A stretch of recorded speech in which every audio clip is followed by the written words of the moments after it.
Sarah S. family thought they had won because there was visible fortune, houses, counts, stocks, and land. But Beatrice was too smart to leave power in the hands of parasites. While they celebrated, Sarah unlocked a hidden system of debts, pledges, liens, and voting rights that controlled everything they thought they owned. The cottage was not a punishment, it was a test. The ledger was not a memory book, it was a weapon. And by the time Sarah understood the plan, her family's empire was already standing on borrowed ground. I am Sarah Vance, 30 last Tuesday. I sat in a freezing Salem law office, watching my aunt smirk as Grandma's will was read. My cousins snatched the cash, the land, and the jewels. My aunt grabbed the lakeside estate. Jade took the offshore accounts, while Liam kept the stocks. I was the only one who visited Grandma for years, yet my name never came up. My aunt sneered at my worn jacket, claiming I got what I deserved. But she missed the second envelope in the lawyer S bag. And what that package held cost my family every cent they thought they won. Before I reveal the secret, welcome to Legacy Laws. Subscribe if you value loyalty. Drop a comment with your age and state. Now, back to that desk, and the moment my aunt tried to erase me, the clock ticked a steady pulse. Outside, an autumn storm turned the river into a grey blur. The office smelled of stale coffee and dusty paper mister. Henderson sat at the head of the table, turning a heavy page. To my daughter Brenda, he read, "Cold flat. I leave the primary Bend estate, the house and all acreage." Brenda exhaled, her nails tapping nervously against the oak, finally stilled. She smoothed her cashmere sweater. As a vintage clothing expert, I noticed the stiff synthetic drape. It was fake, just like her to my granddaughter Jade. Henderson continued, "I leave the liquid offshore accounts." Jade didn't look up from her phone, just checked her lighting to my grandson. "Liam," he added, "I watched my brother shift. He refused to meet my eyes, staring at a brass weight on the desk. I leave domestic stocks and the commercial real estate shares." Henderson finished. Liam swallowed hard and nodded. The file thudded shut. My name was never spoken. I sat in silence, listening to the clock. I felt no sting of rejection, only a cold, sharp clarity. Beatrice, my grandmother, had raised me. She didn't make oversights. She made plans. Brenda broke the silence with a sigh of fake pity. "I know this is tough," she said, her voice dripping with sugar. "But Mother was a pragmatist. You chose a hobby over a career. She knew you couldn't handle capital. It is for the best." Liam flinched, staying quiet. Jade offered a thin, rehearsed smile. "We will send you some knick-knacks," Brenda added, rising to claim her victory. "A vase or an old quilt for your collection." She reached for her coat. "Sit down, Brenda." Henderson's voice was soft, yet it sucked the air from the room. Brenda froze, hand hovering near her collar. Henderson withdrew a thick, weathered envelope from his briefcase. The red wax seal bore Grandma S.'s personal crest. "The main will is concluded," Henderson said, finally locking eyes with me. "However, I was told to wait until the primary gifts were accepted." He broke the wax seal. The snap echoed louder than the clock. "There is a second document." He held the envelope high. The mood shifted from triumphant to fragile. Brenda lowered her arm. Her synthetic sweater looked cheap. Henderson sliced the paper. The sharp tear made Liam flinch. He placed 2 items on the table with deliberate care. First, a heavy tarnished brass key. It bore a deep dark patina, the grooves worn smooth. Second, a thick worn leather ledger bound by a small brass lock. Henderson didn't smile. He looked at us like a surgeon delivering a grim diagnosis. "This is not an addition to the estate," he stated, tapping the ledger. "This is a separate, binding contract. Beatrice established a blind trust independent of the court. Access is tied to this key." Brenda laughed, a sharp, breathless sound. "A blind trust? Mother hated trusts. What is in it?" Henderson ignored her. He looked only at me.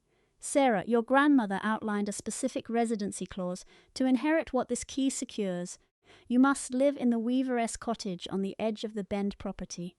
You must live there alone for 30 days. No outside financial help. If you leave for even one night, the contract is void and the trust dissolves." Brenda laughed harder. Jade looked up, confused. Liam kept his eyes down, a muscle pulsing in his jaw. The Weaver-esque cottage, Brenda sneered, her confidence returning. That miserable shack in the woods, the drafty floorboards and the ancient hearth. Sarah, mother, isn't giving you an inheritance. She is giving you a chore, a punishment for playing with rags. Jade smirked, sliding her phone away. 30 days without heat. Have fun freezing to death, cousin. I stayed silent. I kept my eyes on the table, resting my fingertips against the ledger. The leather felt brittle as I traced the binding.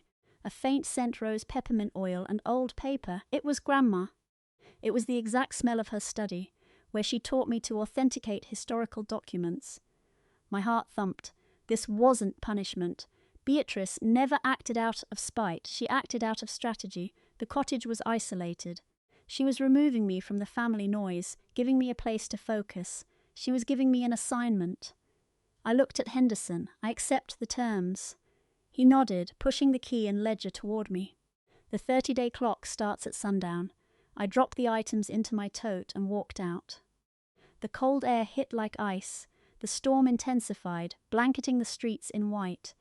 I climbed into my Subaru. The engine rattled before starting. I cranked the heat, but it only blew lukewarm air against the frozen windshield. The drive to Bend took over an hour in the mounting snow. The roads wound through dense, bare forests. The wipers served as a metronome for my racing thoughts. I pictured Grandma in her study, sipping tea, calculating this exact scenario. Beatrice didn't build a legacy by leaving things to chance. If she left a locked ledger, it held answers. If she demanded I stay in the cottage, she knew those walls provided something the main house could not: protection, secrecy. I knew the cottage well. It was an 18th century relic, a rare survivor from the original land claim that predated our family in Oregon. Grandma spent a fortune preserving its structure, refusing to modernize it. No central heat, no hot water, and a roof pitched to shed heavy snow. But it had a stone hearth, spring water, and shelves of oil lamps. Because of my work, I spent my days analyzing colonial textiles. I understood the reality of historical living. I was ready. I knew how those cottage owners survived brutal winters. I could manage, but turning onto the private lane, my gut twisted. The snow was untouched, a perfect sheet of white. My tires spun wild before the all-wheel drive grabbed hold. I crested the hill and saw the cottage outline. Then I jammed the brakes. The car fishtailed anti-lock brake against ice. I slid to stop inches from a polished metal wall. Parked sideways, blocking the path, was a pristine black Sieve Cynthia's car. She hadn't gone to the office. She sent it here. The SUV was wedged between two oaks, a total barrier. No way around. The banks dropped into a ravine. I left the engine running and stepped into the bitter wind. The cold stung my skin. I trudged through knee-deep snow to the barrier. Wiping frost from the window, I peered inside. Empty. The keys were gone. Cynthia had trapped me long before Julian opened that envelope. She knew the trust conditions, or she guessed Beatrice's final move. By blocking the road, she was forcing a legal default. If I couldn't reach the property line by sunset, or if I left to get a tow, the 30-day clause would void the contract. I stood in the swirling white. The sun dipped behind the trees, casting long shadows. Less than an hour left. Cynthia thought a locked car and a freezing mountain would break me. She thought I was just the quiet niece who sold old blankets. My fingers gripped the brass key in my pocket. I killed the ignition. The Subaru went silent, leaving only the wind howling through the pines. Cynthia thought her luxury vehicle was an impenetrable fortress. She figured I would sit there, watch the gas gauge fall, and crawl back to town. She didn't know my stubborn streak. I slung my bag over my shoulder, pulled my collar tight, and stepped into the drifts. My boots crunched into the frozen crust. The temperature dropped as the sun vanished. Pine branches snapped under the ice. My lungs burned, but I kept my eyes on the path. 20 minutes of grueling. Climbing later, the dark silhouette of the cottage finally appeared. Built 3 centuries ago, this place was a fortress. Sloped roofs, tiny windows, and weathered shingles. I stepped onto the porch, stomping ice off my boots. My numb fingers found the rusted iron key hidden under a floorboard. The deadbolt groaned, but the door swung open. I hit the light switch. Nothing. I flipped it again. Total darkness. No power. Panic tightened my chest. I rushed outside to check the meter. The conduit pipe was hanging loose. The rubber was sliced cleanly, exposing the copper. Tapped in the wind, a local contractor logo. It read Winterization Disconnect, authorized by Cynthia Hall. She hadn't just blocked the road, she had weaponized the Vermont winter. She knew the contract barred outside help. Calling an electrician on a holiday weekend would be a fortune and break my terms. She wanted me frozen out by midnight. I went back inside, locking the door against the storm. Pitch black. I felt my way along the walls until I hit the cold stone hearth. I grabbed the lantern and matches. I struck one, the sulphur flare burning bright. The flame bloomed, steady and orange. I lit the wick, and golden light flooded the room, driving back the shadows. It hit the floor, revealing the antique loom, a massive, beautiful oak machine. It stood tall, a silent witness to the past. My pulse slowed. I was an appraiser. I knew how to handle historical artifacts. Now I just had to live in one, but the hearth was empty. The kindling bin was empty.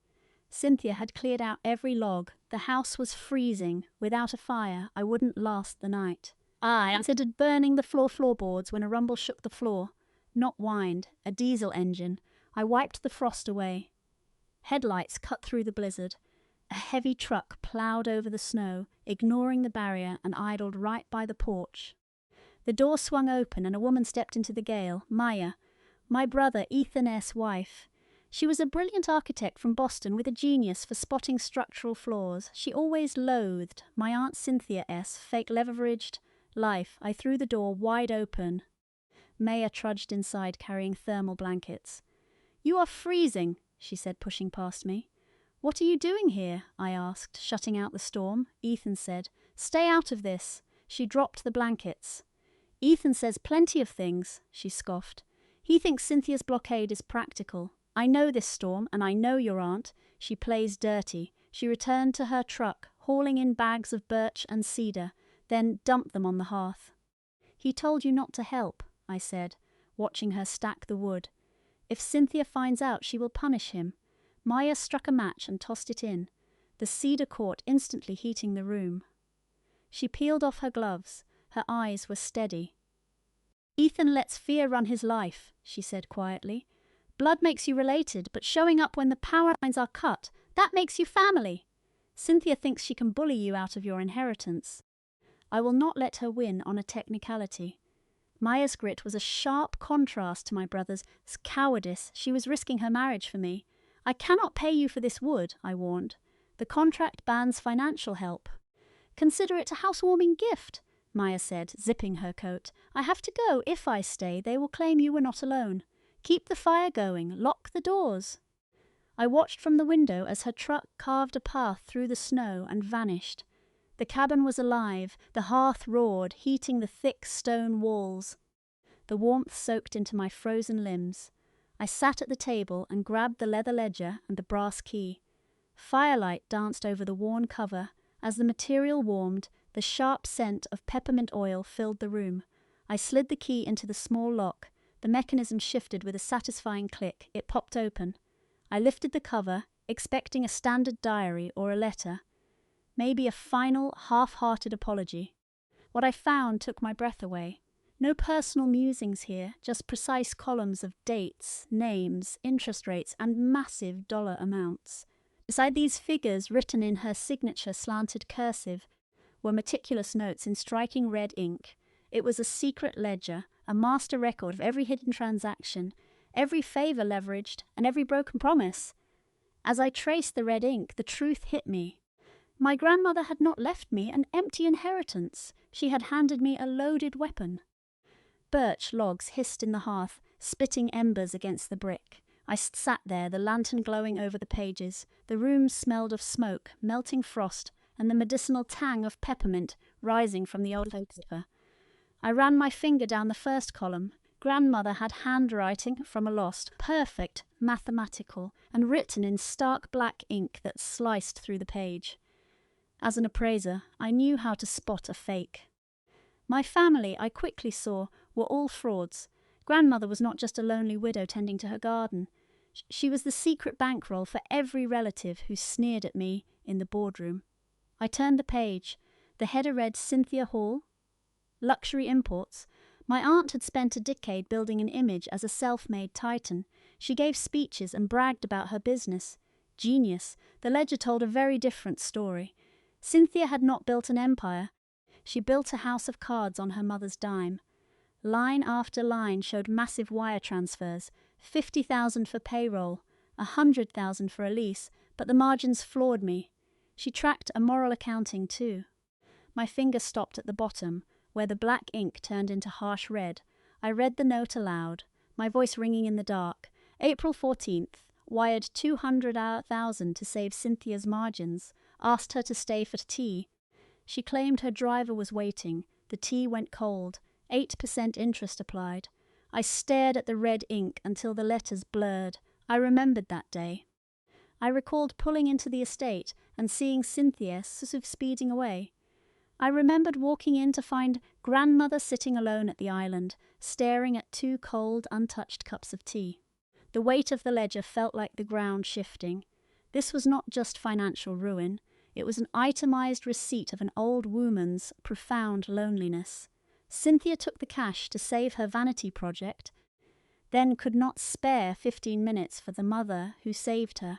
Grandmother had penalized her for the cruelty, quietly adding interest to the debt of a broken heart.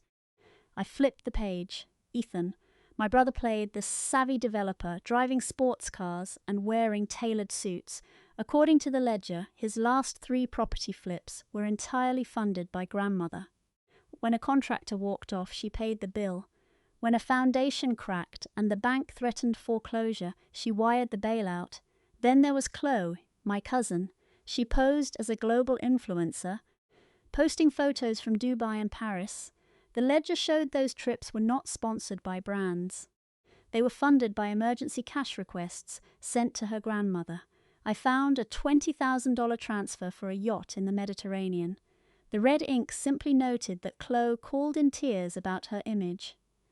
I paid the captain, did not receive a thank you note. They were parasites. They drained her wealth for their own vanity, then mocked me for my work. Grandmother had watched it all happen. She kept the receipts, locked them away, and handed me the key. She gave me the sword to cut through their lies. My phone buzzed, shattering the silence. It rattled on the table, casting a harsh blue glow. Cynthia's name flashed. I checked the time, past midnight. Outside, the storm was still throwing ice against the glass. I swiped the screen. "I didn't say a word, Megan," Cynthia said, her voice dripping with fake concern. "I am so glad you have a signal. I have been worrying about you." I watched the firelight hit the red ink. "Did you hire someone to cut the power lines?" I asked. Cynthia let out a dismissive sigh. "That was scheduled maintenance. Listen, sweetheart, I know you want to prove a point, but it is freezing. That shack is an icebox. You will get sick playing pioneer." "I am perfectly warm," I replied. My voice, steady. Cynthia ignored me. "I want to help, Megan. I will write you a personal check for $10,000. Pack your bags, come down the mountain, and stay at the lodge. You can start a little shop. You do not need to suffer for some blind trust that probably only has a few old bonds." She was fishing, testing me to see if I opened the ledger, if I had the power. I locked the cover, the metal click echoed. "I do not need your money, Cynthia.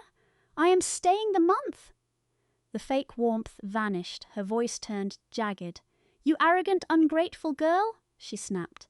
"You think you are better than us? I was trying to be generous to my sister's child. You were trying to buy a default," I corrected. Cynthia gasped.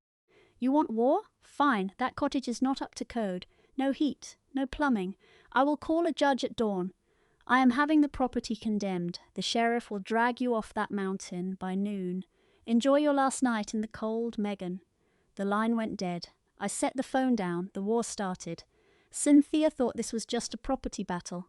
She had no idea I was sitting in the dark, armed with the evidence to burn her world down. I added a log to the fire and waited for the sun. Day 5 arrived bitter and clear. Cynthia never sent the sheriff. Officers were slow during the holiday. She realized the legal route was too sluggish. They wanted me broken now. If they could not freeze me out, they would starve me out. The target shifted from Cynthia to my cousin. Chloe began her campaign from a Boston penthouse. It started Tuesday. My phone buzzed on the table. Then, chaos. A storm of alerts flooded my screen. I opened my inbox. My clients, curators, and top textile collectors were turning on me. Subject lines read like obituaries for my career. Cancellations, questions. The Boston Historical Society dropped me. Their director cited reports online that questioned my professional integrity. I checked my business profile. My 5-star rating had tanked. Dozens of anonymous trolls posted brutal reviews. They claimed I faked colonial fabrics, took kickbacks, and scammed folks out of heirlooms. Chloe owned a digital empire, millions of followers and bot networks designed to manipulate algorithms. She turned her entire machine against me just to ruin my life. In the antique textile game, image is everything. One rumor of fraud is a death sentence. Chloe was spreading lies across the industry. My phone buzzed again. Another client cancelled. I paced the cabin, shivering, fighting off the panic. If the business folded, I would be penniless when I left this mountain. They wanted me to abandon the residency to save my firm. I flipped my phone over. I refused to let Chloe win. I needed something tangible. My gaze settled on a quilt hanging on the wall, a mid-19th century punto piece. It was a complex style, where stitches outline patterns, stuffed with wool to add depth. A feather wreath design bordered in deep indigo. I stepped closer, tracing the raised stitching. Usually, the textures kept me grounded. But as my fingers brushed the edge, something felt off. The front was genuine antique cotton, worn soft with age, but the backing felt stiff. I stepped closer, tilting the lamp. The thread holding the layers together had a strange artificial sheen. I squinted at the tiny loops. Authentic 19th century quilts use cotton or linen thread. This caught the light with a synthetic glare. It was nylon. Nylon did not exist back then. Also, the stitching was too perfect, clearly done by a machine. Beatrice was a complete purist. She would never permit a cheap modern fix on a museum piece, unless it hid a secret. I grabbed my tools and pulled out a seam ripper. I returned to the quilt and slid the blade under that synthetic thread. With one precise motion, I snapped the nylon. I worked along the edge, separating the antique front from the modern backing. As the seam popped, a corner of yellowed paper peeked out. I gasped. This place was a fortress. Beatrice had turned her home into a vault. I reached into the hollow quilt and pulled out a thick manila folder. I opened it under the lamp. The papers had nothing to do with antiques. It was a stack of legal agreements and settlement files. The first one was a cease and desist from a Brooklyn jewelry designer accusing Chloe Hall lifestyle brands of theft. The designer claimed Chloe ripped off her necklace designs, mass-produced them, and sold them as her own. Attached was a $50,000 settlement check signed by Beatrice. I kept digging. There were 6 settlements. Chloe's entire brand was built on lies. She was a serial plagiarist who stole from artists and used her grandmother to pay them off. Every agreement was countersigned by Beatrice with angry red notes. Chloe begged for another bailout. Beatrice wrote before she died. She threatened to cut me off if I did not pay the artist, the note said. She is a hollow girl, living a hollow life. Chloe was attacking me, not knowing I held the proof of her fraud. If these leaked, her brand would be finished. A lawsuit would destroy her. My phone buzzed Maya. I picked up. Megan, she said, her voice crackling. Have you seen your page? I am watching the reviews, I said, keeping my voice steady. Maida took a breath. I knew Cynthia could not pull this off, so I called a favor. My firm's it. Head owes me. I had him trace the IP addresses hitting your page. What did he find? I asked, already guessing. Mace, they are using proxies, Maya said. My guy is good. He traced the traffic back to a luxury condo in Boston Close building. Exactly, Maya confirmed. She hired a firm to nuke your reputation. I have the logs linking the attack to a private network. I can send the file. Send it, I said. Thank you. Do not thank me yet, she warned. This is just the start. Ethan and Cynthia are planning something too. Stay alert. I will, I promised. I hung up and the file download finished. I had the digital trail linking Chloe to the smear campaign and the paper trail proving she was a fraud. I grabbed the leather ledger, unlocked the padlock, and turned to the section on Chloe's offshore accounts. I picked up my pen under Beatrice's red notes. I added my own in black ink. I wrote down the date, the IP evidence, and the enders found in the quilt. The ledger was not just history anymore. It was a weapon. Chloe had fired her best shot. She did not realize her own house was covered in gasoline, and I was holding the match. The attack was neutralized by the secrets hidden in these walls. I spent days in a routine, ignoring the threats, waiting then. On the 11th morning, the wind died, and a heavy silence fell. The snow stopped. I was by the hearth when I heard a distinct crunch on the porch, a heavy boot on frozen wood. Someone had made it up the road, and they were standing outside my door. The mountain went quiet after the smear campaign collapsed. The fake reviews stayed up, but the frantic digital assault faded into the winter chill. Chloe retreated, knowing her own corporate theft was one leak away from ruin. The silence felt like the calm before a tsunami. They were just changing tactics. The second week was all about my brother Silas. He played the perfect peacemaker at family events. He wore Italian suits, drove an expensive car, and ordered top-shelf scotch like a mogul. But his entire success was a facade built entirely on Grandma's checkbook. Without her cash to cover his failed deals, Silas was broke, and desperate men make dangerous moves. By day 15, I was deep into a brutal routine. Living in that cabin meant constant work. Every morning I was outside, swinging a heavy iron maul against frozen logs to keep the fires burning. The rhythm kept me warm and focused. I actually left the door unlocked while I worked, trusting the remote location to keep strangers away, a bad mistake. After hauling wood inside, I tended the hearth. Once the cedar logs caught, I started checking the wide pine floorboards for loose spots. Grandma had layered the floors with heavy vintage rugs to block the drafts. One piece in the centre of the room looked off. It was a mid-19th century hand-woven tapestry, dyed with deep indigo and vibrant madder roots.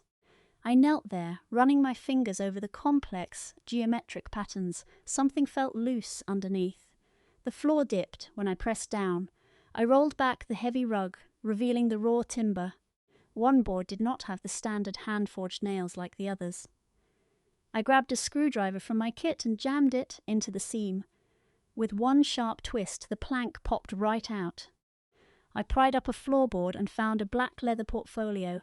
Inside, no ledger, but a record of my brother Julian's private demons, pages filled with offshore wire transfers to the Caymans, and brutal notices from betting rings. He had burned through hundreds of thousands. Grandma had paid his debts twice, leaving notes in the margins about his utter lack of discipline. His debt was mounting, and the syndicates were closing in. That explained why he took his inheritance without a fight. He needed to sell the estate fast to pay his creditors. While I was digging through his ruin by the fire, a real nightmare began outside. He had parked his sedan half a mile away, hiking through the snow, frantic and cornered, thinking I was still at the woodpile.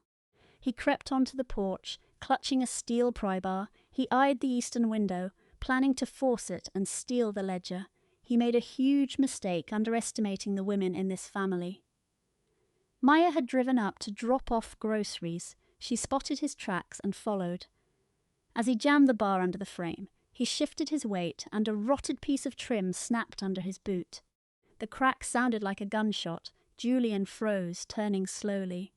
Maya stood at the base of the steps with a grocery bag, staring at him with cold disgust, a grown man shivering in the snow, trying to break into his own grandmother's home. Maya spoke with a quiet, icy precision. She told him to drop the tool. He stammered, offering some pathetic lie about checking for drafts. Maya dropped her bag. She called his name, her voice hard as stone. She knew exactly why he was here, drowning in debt and trying to rob his own sister. I walked to the window. I watched him, drop the bar. It thudded into the snow and vanished. His facade of success simply collapsed. Maya didn't even look at him as she stepped past to knock on my door. Julian lingered for a minute before retreating, leaving a trail of shameful footprints. Maya came in, shaking not from the cold, but from the realization her marriage was a total lie. I handed her the portfolio. She scanned the offshore receipts and threats. The man she married was a ghost. He wasn't a businessman. He was a parasite, willing to destroy family just to save his skin. Maya stared into the flames with new, dangerous resolve. She whispered that he would call the estate lawyers the second he hit his car, desperate men, make reckless deals. If he couldn't steal the ledger, he would try to seize the land by force. We had to call my lawyer, Julian. I locked the heavy oak door just as the sun climbed over the ridge. The storm left the mountain under a blinding, icy glaze. I steered my car down the treacherous road, crunching over Julian as frozen tracks. 20 miles out, I pulled into a diner near an old logging route, a place smelling of burnt coffee and grease. Perfect for a secret meeting. Julian Pierce waited in a back booth, his charcoal suit looking sharp against the worn red vinyl. He was a tactician. Grandma hired him years ago for his ruthless approach to asset protection. He treated law like a scalpel. He skipped the small talk as I slid into the booth. He folded his hands over his briefcase. He asked if I had survived the 2 weeks. Told him about the smear campaign and the break-in attempt, keeping my voice low. He just nodded. Desperation always leads to bad choices. I set the heavy brass key on the table, told him. I found the hidden ledgers. My siblings were drowning in debt, and Grandma had been bankrolling their entire lives. Julian picked up the key, turning it over. He corrected me. She funded their illusions, and she never gave a cent without securing her investment first. He clicked his briefcase open. He pulled out thick legal folders. That key opens a vault at a regional bank in Burlington. As executor, I was authorized to pull these files once I had the ledger. He flattened his hand on the top folder. The items under the floor were sentimental, but these were the corporate facts. He slid a document over. It hissed as it skidded across the tabletop. I checked the header, Granite Holdings. Julian S. voice dropped. Your grandmother set up this trust 20 years ago. She didn't run a chattery. When Cynthia wanted capital for her brand, Beatrice forced her to sign a pledge. When Julian needed bailouts, Beatrice filed liens against his companies. I stared at the dense legal jargon, the reality finally hitting home. I knew fabrics, but this was corporate law. A financing statement is a public lien. It puts creditors first if a debtor defaults. They are not unsecured loans, I whispered. Exactly, Julian said. Beatrice secured every penny. She holds the liens on Cynthia's inventory, the equity in their condos, and the voting rights in Julian S. properties. He leaned in as the new trustee. You do not just own their debt, you own their collateral. The diner noise faded away. I sat there stunned by the weight of it. I was not just a niece fighting for a cottage. I was the majority stakeholder in their lives. Beatrice had built a hostile takeover and put me in charge. If you execute these, Julian noted, you can seize Cynthia's company. You can freeze accounts. You can liquidate assets. You can foreclose on their entire lifestyles. You hold the nuclear codes to the family empire. I touched the paper, the power dizzying. Adrenaline surged as I thought of their past insults. I wanted to drive back and evict them right now. Julian noticed my posture. He pressed his hand over the documents and pulled them back. Not yet, he warned. Why not? I challenged. I have the proof. The trust is conditional, Julian stated. Granite Holdings stays dormant until that 30-day residency clause is met. If you reveal these agreements now, Synth will file an emergency injunction and tie you up in court for years. He snapped his briefcase shut. If you fail to finish those 15 days, the trust dissolves and assets go to charity. My siblings would walk away, free. You would lose everything. The trap snapped shut. I had to go back to that freezing cabin. They will not stop, I said, staring at the snow. Julian nodded grimly. You are right. Your brother was a nuisance, but Cynthia is a different threat. She plays for keeps, and she will escalate. She will move from petty games to real force. She might use the law or guards to drag you off that land. He stood up. Go back, Megan. Keep the fire burning. Stay locked in. Do not reveal the blade until it is at their throats. I watched Julian head out into the freezing air. I pocketed the key, feeling the weight of impending ruin. I drove back up the mountain. The silence felt like a threat. It felt like a held breath. Cynthia thought she was fighting a peasant for a piece of land. I braced for the hit while hiding out in my mountain cabin. But 50 miles away, the Family S ruin was already detonating. It all started in the kitchen of Ethan and Maya S. condo. Maya arrived late, coat still on. She strode to the kitchen island and dumped the black folder I had found onto the marble. Ethan, drink in hand, looked up from real estate listings, expecting comfort. Instead, he saw wire receipts and collection notices. He went pale. His facade of a successful developer crumbled. He tried to spin a lie, but the words failed him. "How much?" Maya asked, her voice deadly calm. Ethan swallowed. 400,000, he whispered. "It grows weekly. The sports books want cash now." Maya just stood there, watching her world collapse. "You tried to rob your own sister to save your skin. You trashed Grandma's place while she lived there," Ethan pleaded, but she pulled away. "Cynthia has a plan," he said. "A developer wants the estate for a luxury resort, $12 million, closing in 7 days. Maya shook her head. "The estate is in probate. No clear title, no sale." Ethan insisted. Cynthia claimed she held the deed. "If Megan stays, the deal dies." "Cynthia wants her gone this week." "How?" Maya demanded. Ethan stared at his drink. "She is hiring private security to evict her tonight." The kitchen went dead silent. Ethan waited for his wife to defend him. She did not. Maya ripped off her rings. "I married an ambitious man, not a coward." Ethan panicked as she dropped the platinum bands. They hit the marble with a sharp, final metallic ring. "I am filing for divorce in the morning." Maya did not flinch. "Do not contact my office." She walked out, driving through the freezing night toward the estate. She reached my cottage just before midnight. I threw the bolt, shocked by her arrival. "They are coming tonight," she gasped, slamming the heavy iron lock shut. Ethan confessed it all. "Cynthia needs the land empty for a $12 million deal and hired contractors to drag you out." My blood ran cold. "Mercenaries?" I reached for my phone to call the police. Maya stopped me.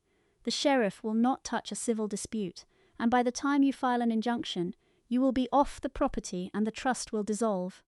You cannot leave this cabin." She was right. Any movement off the property line would trigger the clause and kill the trust. I grabbed a splitting maul. Maya dragged a heavy antique chair over. Together we shoved the solid oak table against the door. We barricaded the door and nailed the windows shut until the cottage felt like a tomb. We sat by the hearth in silence. Maya's bare finger caught the firelight. No ring. She had risked everything to be here. She chose family over blood. Then the silence shattered. Headlights cut through the trees, strobing against the snow. Heavy engines rumbled nearby. Maya gripped my arm. The vehicles pulled up just past the porch. The engines idled, shaking the foundation. I heard doors slam, then the crunch of tactical boots on frozen snow. No knocking, they were here to breach. Cynthia's final offensive had arrived. The boots stopped right at the bottom of the stairs. I clutched the mold, ready for the wood to splinter, then 3 sharp, polite knocks. "Megan Hall," a muffled voice called. "My name is Arthur Vance. I am here for your Aunt Cynthia Hall, to inventory the artifacts." Maya and I stared at each other. They did not send Muzzle. They sent an appraiser. I cracked the door. A man stood there in a tailored wool coat, looking ridiculous in the Vermont wild. "Good evening," he said, flashing a slick smile. "Cynthia hired me for an urgent inventory of the antiques for a Manhattan auction." I saw it immediately. Cynthia knew an eviction would trigger criminal charges, so she sent a Trojan horse. This man was a corporate spy here to photograph my ledgers. I stood my ground. "Ethical guidelines forbid appraisals in a blizzard, in the dark," I said. He chuckled. "My client is motivated," he countered. "It would be a shame to report you blocked a lawful inventory." He was threatening me with a breach of contract. I pulled the door open. Arthur stepped inside, eyes darting everywhere. He studied the floor, the shelves, and my bag. "Fascinating," he murmured. He pulled out a high-resolution camera, not the tools of an appraiser. He moved toward a chest, covered in a fragile 17th-century silk panel. Arthur reached out to flip the fabric. "Do not touch that," I snapped. He smirked. "I need to examine the warp and weft, Megan." "Standard procedure." My fury peaked. I stepped into his space. "If you knew anything about 17th-century silk, you would know it uses silver gilt thread on a silk core." Your hand oils will destroy it. You need nitrile gloves and proper light. Arthur, says Smirk faltered. You are no appraiser, I said. You are a corporate spy looking for a ledger, but you made a mistake. You stepped into my domain. One call to the antiquities community, and your reputation is toast. You will never work in a gallery again. Panic replaced his confidence. He knew he was talking to a professional. Cynthia is paying me, he stuttered. She said you were hiding family papers and told me to photograph them. She played you, I said. Go back empty-handed and she will dump you. I have a deal. Arthur froze, camera shaking. I pulled a manila folder from my bag. It was filled with fake financial records. I made days ago. I had cooked the books to look like Beatrice lost her fortune right before she died. The papers made it look like the estate was bankrupt, with nothing left but the land. I shoved the fakes his. Tell Cynthia you found these under a floorboard during the storm. Get her the photos tonight. Arthur stared, mind racing. Why would I help you? Because if you listen, I will act like you were never here. I promised. You keep your pay, you keep your reputation, and walk away from this family mess for good refuse, and I will ruin you by morning. He did not hesitate. He grabbed his camera and zoomed in. He snapped photos of the fake ruin, flash, strobing the cottage. He tucked the camera away. I will tell her this is all I found, Arthur said. His arrogance gone, get out, I told him. He bolted, scrambling down the porch. His engine roared as he sped off the mountain. Maya approached. That was risky, she said. What happens when Cynthia sees those photos? I watched the logs burn. She will believe Beatrice died with nothing. She will think the holdings are empty. She will panic. And a panicked woman, Maya realized, makes reckless mistakes. Exactly, I said. Cynthia is out of time. She will rush that illegal sale to pay her debts. She is walking into the trap. We wait. Day 30 broke with blinding clarity. The storm left the forest iced. I watched the last logs turn to ash. The cabin was freezing, but I barely felt it. The residency clause was met. I survived the smear, the theft and the spy. The trap was sprung. I grabbed the leather ledger, locked it, and shoved it into my bag with Arthur's fake docs. I pushed the heavy door open and stepped out. The world was dead silent. No looking back. My work here was done. I headed down the mountain. The access road was packed hard by traffic. The hike took under 30 minutes. As I hit the lower trees, the silence broke under the thrum of machinery. Through the pines I spotted the iron gates. A fleet of vehicles filled the driveway, excavators, trucks and black sedans. Cynthia wasted no time buying the fake photos. She assumed the estate was her last asset and rushed to lock in the $12 million sale before creditors caught on. I stepped out of the trees. Cynthia stood by a black Range Rover, wearing a red coat that screamed power. Two men in suits stood across from her with legal papers. One handed her a gold pen. Ethan stood back, nervous as he glared at the idling excavators. He needed this sale for his gambling debts. I kept walking, my boots hitting pavement with a steady thud. I veered onto the grass. My boot crunched a twig. The snap sounded like a gunshot in the morning air. Cynthia froze, hand over the paper. She turned slowly. Colour drained from her face. Megan, she breathed, shocked. You are supposed to be on the mountain. I am 30 days past the will reading, Cynthia, I said, my voice cutting over the engines. The residency clause is done. Ethan stepped forward, his cowardice turning to panic. You cannot be here. We are finalizing a deal. You have no standing. Before I could speak, tires crunched at the gate. A silver sedan pulled up, followed by a white van. Julian Pierce stepped out, smoothing his suit. Two men in windbreakers climbed out with professional faces. They were process servers. Julian walked toward the Range Rover, ignoring Ethan and stopping feet from the developers. Gentlemen, Julian announced, his voice booming over the tension. I am Julian Pierce, executor of the Beatrice Hall estate. Put your pens down. The lead developer frowned.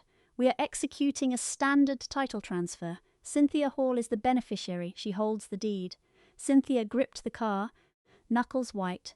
I have the probate papers. Mother left this to me. It is public record. Julian opened his briefcase. He ignored the probate papers and pulled out the watermarked document from the diner. He laid it over her contract. The The primary will dictates property distribution, Julian explained. But Beatrice established a blind trust, Granite Holdings, 20 years ago. The land and structures were moved into that trust before she died. Cynthia stared at the document, scanning the text as reality. "Hit the trust," she stammered. "Arthur said it was empty." He showed me records. "Arthur Vance is an idiot who handled silk brocade without gloves," I snapped, moving closer. "He showed you fake papers I created to make you panic. You believed them because you were desperate." The developer stepped away, fury in his eyes. He pointed at Cynthia. "You swore the title was clear. You signed for full ownership." Cynthia opened her mouth, but nothing came out. She looked to Ethan, but my brother was trembling at the process servers. "If you sign that," Julian told the developers, "you are committing fraud. Granite Holdings holds the master deed. Cynthia has zero legal power to sell anything here." The developer snatched the closing papers away. He glared at Cynthia. "You tried to pull federal wire fraud with our capital. Our legal team will be in touch about the fees you wasted." He marched to his sedan. "Pack it up!" he yelled. "We are leaving." The machinery roared and shifted into reverse. The trucks began to file out, a chaotic retreat that left Cynthia alone. She looked at the gold pen in her hand, then dropped it. It rolled under the tire. She slumped against the car, gasping. Her luxury mask shattered, leaving a broken woman in a red coat. Ethan realized the game was up, his funding was dead, the cash for the syndicates gone. He turned to me, hands up in a desperate gesture. "Megan, please," he begged. Voice cracking. "You do not get it. They have leverage on me. You have to help." "We are family." He stepped toward me, but a figure blocked his path. It was Maya. She stood between us, posture rigid, dark eyes cold. "You do not get to use that word anymore, Ethan," she snapped. She pulled a thick envelope from her pocket and pressed it against his chest. "These are your separation papers," Maya told him. "My lawyer filed them an hour ago. Keep the offshore debt. I am keeping my self-respect." Ethan stared at the envelope, his world crumbling. Maya turned and stood by me. The threat was gone. The sale stopped. The estate was secure. Julian Pierce offered me a rare, genuine nod. "The residency clause is satisfied, Megan. The trust is officially active." I walked past Cynthia, who stared blankly at the snow. I ignored Ethan, who clung to those divorce papers like a lifeline. I marched up the stone steps to the main house. I pulled the heavy brass key from my pocket and turned the lock. The mechanism clicked. I pushed the door open, stepping inside not as a rejected niece, but as the owner of the Hall empire. I left that bitter morning behind. The foyer smelled of lemon oil and old wood, just like my childhood. This silence was different, not the quiet of being ignored, but the stillness of a vacant throne. Julian Pierce followed closely, briefcase in hand, his shoes clicking on the marble floor. We walked past the staircase and into the library. Beatrice spent her final years in this room. Floor-to-ceiling shelves held thousands of rare books. A massive rug anchored the space around an antique desk. Julian set his briefcase down and unlatched it. "The time for playing defense is over," he said, pulling out a thick stack of watermarked documents. I stood near the windows overlooking the driveway. Outside, Claire and Mark looked tiny against the estate they had tried to steal. "You have satisfied the residency clause," Julian continued, laying the papers flat. "It is time to activate Ironwood Holdings." I walked to the desk. The documents were dense, with legal text transferring full executive authority. Julian handed me a small velvet box. Inside was a vintage 1950s fountain pen. It was a Parker Vacamatic, its pearlescent barrel gleaming. Grandmother used this exact pen for her most critical contracts. I unscrewed the cap. The gold nib caught the morning light. I pressed the tip against the heavy parchment. Black ink flowed perfectly, tracking my signature across the final line. In one stroke, everything changed. I was no longer an outcast fighting for a cottage. I was the chief executive officer of a multi-million-dollar trust. I held the reins of an empire. "We need a comprehensive audit," I commanded, my voice steady. "Bring me the UCC-1 filings and the asset schedules." Julian pulled a secondary folder from his case. He handed me detailed financial ledgers. I sat base of operations at the mahogany desk.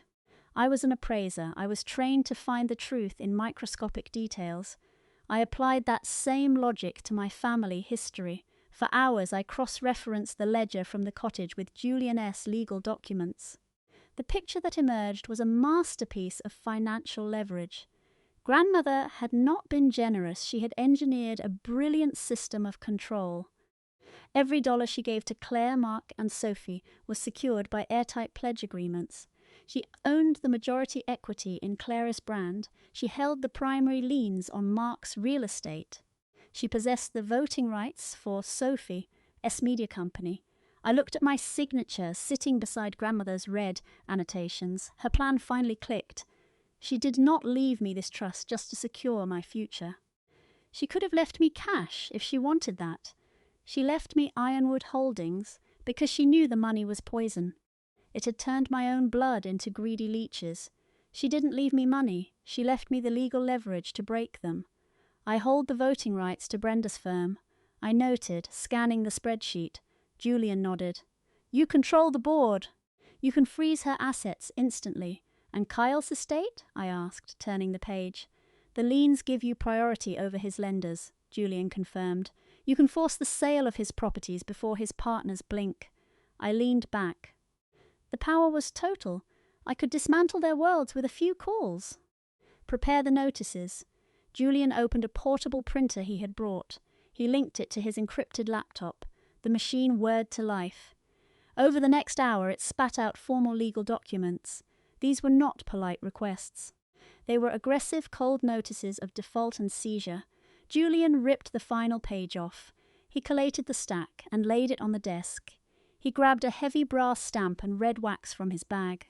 He melted the wax on the top document and pressed the seal deep into the cooling resin. The Sterling Trust crest remained a hard, formal mark of power. The notices are ready, Julian said quietly. I placed my hand on the stack. The wax was still warm. The reality hit me. These papers were the nuke codes I had been hiding at my retreat. They had the power to crush my own family. My phone buzzed. It was Sarah. She had stayed quiet in Chicago while the others tried to evict me. Now, the news of the blocked sale reached her. I answered. Alice? Sarah's voice sounded desperate. The polished influencer mask was completely gone. Brenda just called me in a panic, she said.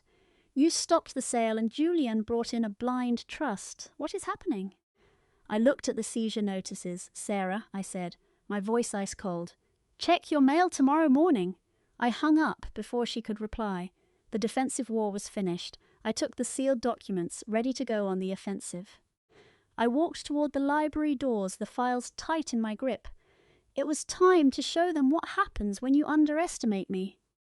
Julian Pierce worked with a lethal efficiency earned from 30 years of corporate wars. He skipped the mail. He used a network of private process servers to ensure the delivery was legally binding and impossible to ignore. The strike began on a Tuesday. I sat at my desk appraising a vintage rug while the traps shut across 3 states. Brenda received her notice at the headquarters of her startup in Boston. The server walked right into her high-stakes meeting with venture capitalists.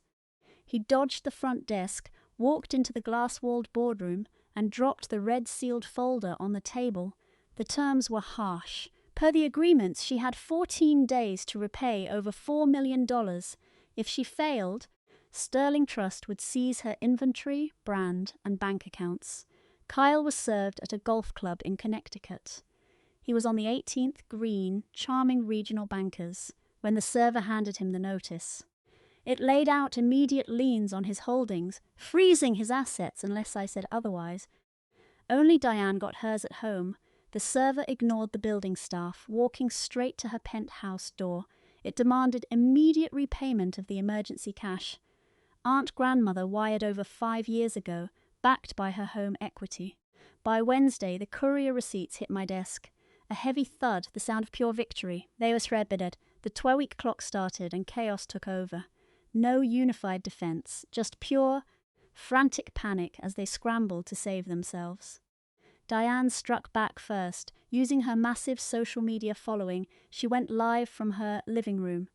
No makeup, just a plain grey sweater, the classic victim look. She cried for 20 minutes, claiming a jealous relative tricked our dying grandmother into signing away the fortune.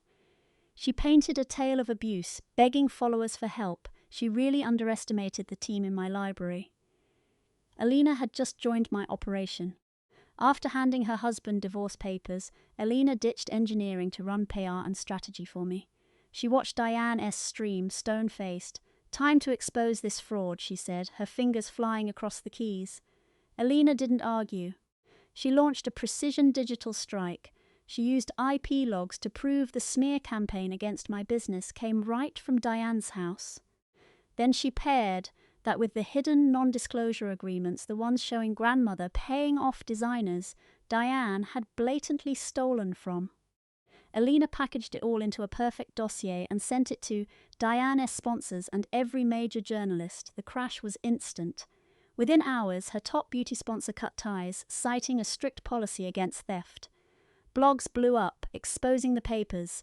Diane went from victim to total liar. Her followers tanked, she deleted the stream and went silent. Her career was dead by dinner. Kyle's collapse was quieter, but just as brutal. His business was all about the appearance of wealth. Once bankers saw him served on the golf course, rumours of his money troubles spread through the trade like wildfire. His partners ran an emergency audit and found the files. They realised his investments weren't his, but debt from a trust he didn't even control. They invoked the morals clause, kicked him out, and cut off all funding. Kyle was left with half-finished sites and no cash. With loan sharks closing in, he was completely trapped. Only Brenda tried to fight back in court. She hired a top-tier lawyer in Boston to stop the clock, claiming the pledges were signed under duress and my firm was a sham. Julian saw it coming.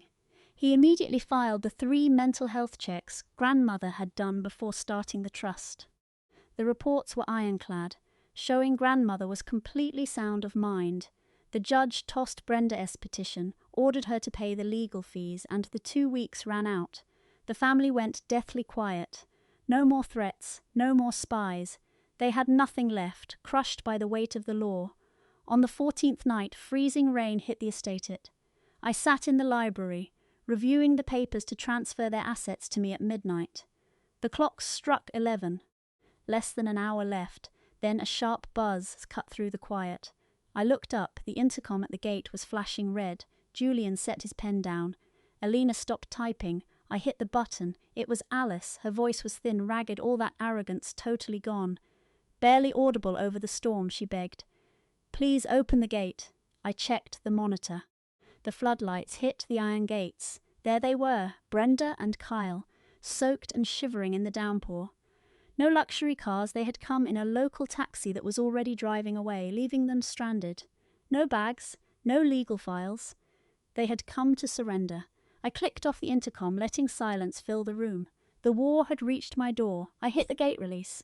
The heavy iron groaned, and the entrance swung open.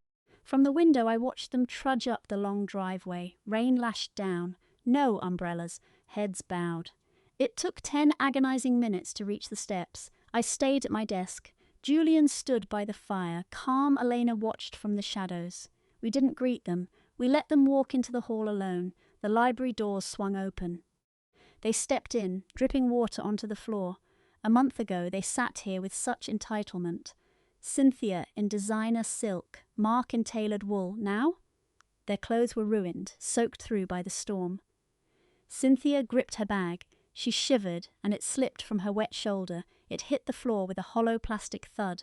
Not the rich, heavy sound of real leather. A cheap knockoff. That cheap sound said it all. A pathetic fake, just like her, hitting rock bottom. Mark spoke first, wiping rain from his eyes. His voice was shaking, lacking its usual smooth edge. He said my name. He told me the loan sharks were hunting him. He said his partners locked him out of everything. He begged me to release the liens just long enough for a bridge loan. He pulled the sibling card, using family like a magic trick to erase the last month. He said, "Family has to protect family." I didn't move.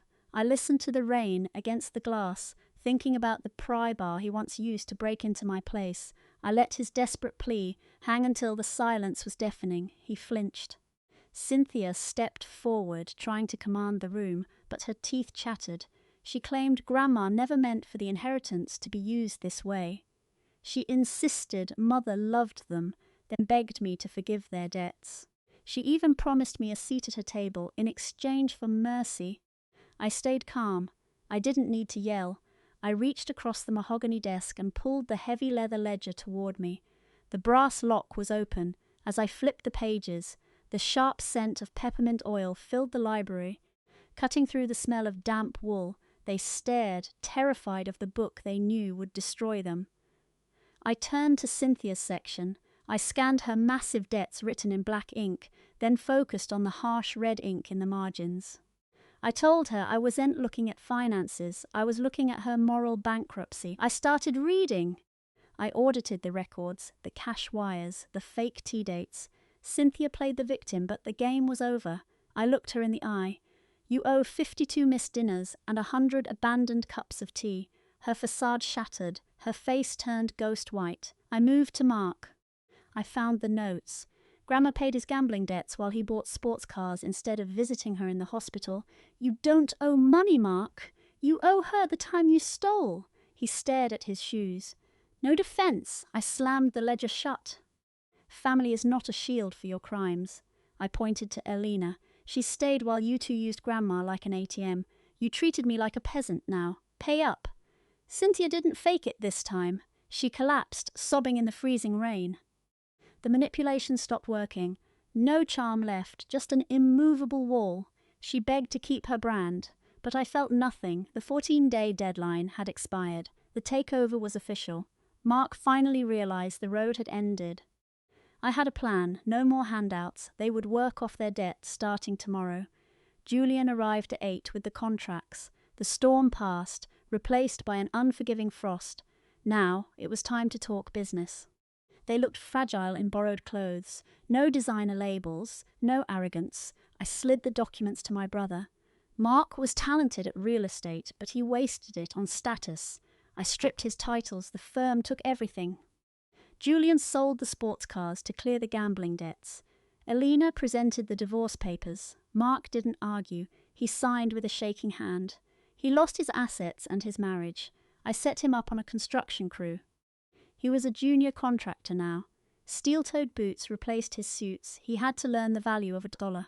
Cynthia was harder. Her company was a lie. I authorized the hostile takeover by noon. The audit confirmed my suspicions. She used sweatshops while selling organic luxury. I told Elena to leak it to the press.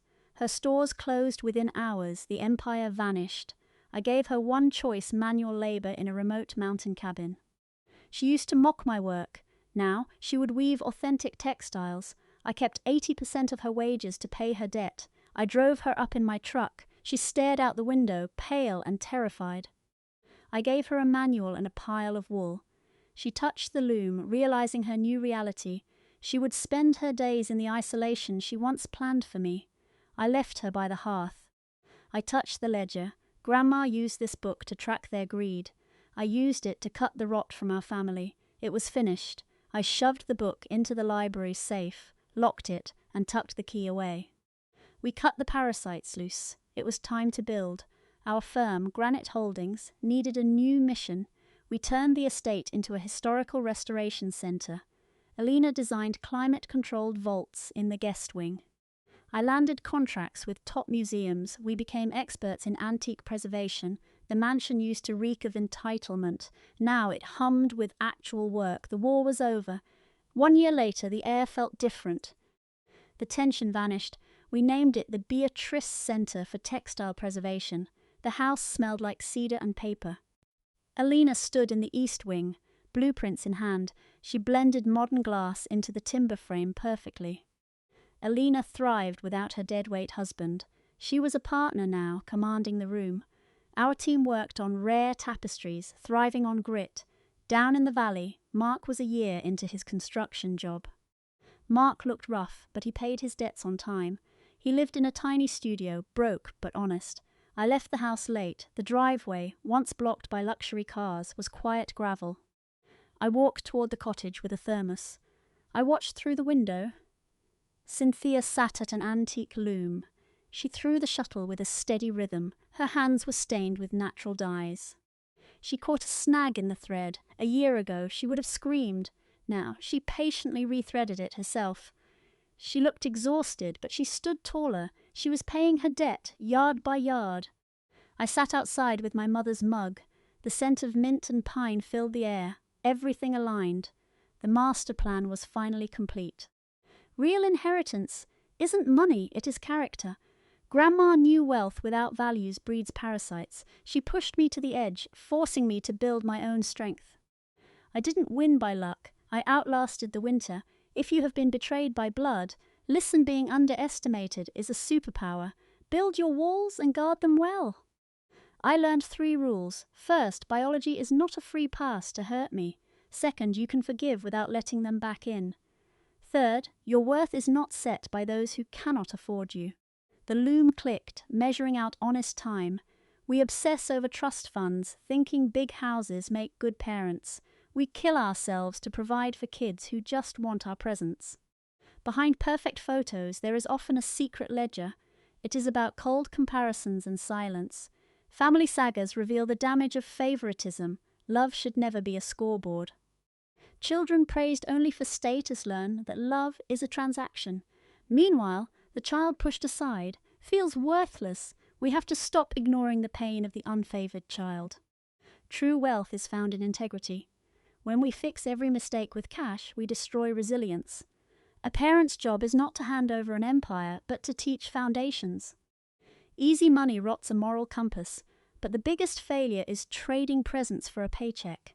Every time a parent ignores feelings to chase status, it leaves a mark.